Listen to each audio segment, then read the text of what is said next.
આંતરરાષ્ટ્રીય યોગ દિવસ નિમિત્તે અમદાવાદના જગતપુર ખાતે આયોજિત ભવ્ય યોગ શિબિર ઉત્સાહ, ઉમંગ અને આધ્યાત્મિક ઉર્જા વચ્ચે સફળતાપૂર્વક સંપન્ન થયો હતો. ગુજરાત સ્ટેટ યોગ બોર્ડના ચેરમેન શિષપાલજી ગૌરવમય ઉપસ્થિતિએ સમગ્ર કાર્યક્રમને વિશેષ ભવ્યતા પ્રદાન કરી હતી.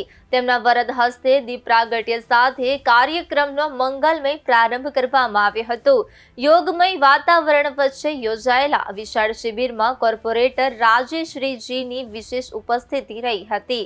ઉપસ્થિત યોગ સાધકો, ટ્રેનરો અને નાગરિકોએ સંપૂર્ણ સમર્પણ, અનુશાસન અને ઉલ્લાસ સાથે સમૂહ યોગા અભ્યાસમાં ભાગ લઈ સ્વસ્થ ભારત, સશક્ત ભારતના સંકલ્પને સાકાર કરવાનો સંદેશ આપ્યો હતો. કાર્યક્રમ દરમિયાન ગુજરાત સ્ટેટ યોગ બોર્ડના ચેરમેન શિષપાલજીએ યોગના વૈજ્ઞાનિક, આધ્યાત્મિક અને આરોગ્યલક્ષી મહત્વ અંગે પ્રેરણાદાયી માર્ગદર્શન આપ્યું હતું.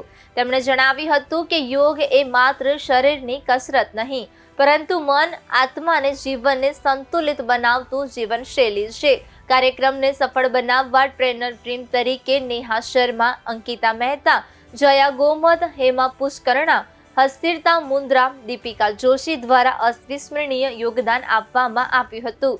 જિલ્લા કોઓર્ડિનેટર દાર્ગી શેઠના માર્ગદર્શન અને સંકલનથી સમગ્ર કાર્યક્રમને સફળતાની નવી ઊંચાઈ પ્રાપ્ત થઈ હતી. તેમજ યોગ કોચ શાંતિ લુહાણા દ્વારા સર્વે મહાનુભાવો, ટ્રેનરો અને યોગ પ્રેમી નાગરિકોનું હૃદયપૂર્વક અભિવાદન કરવામાં આવ્યું હતું.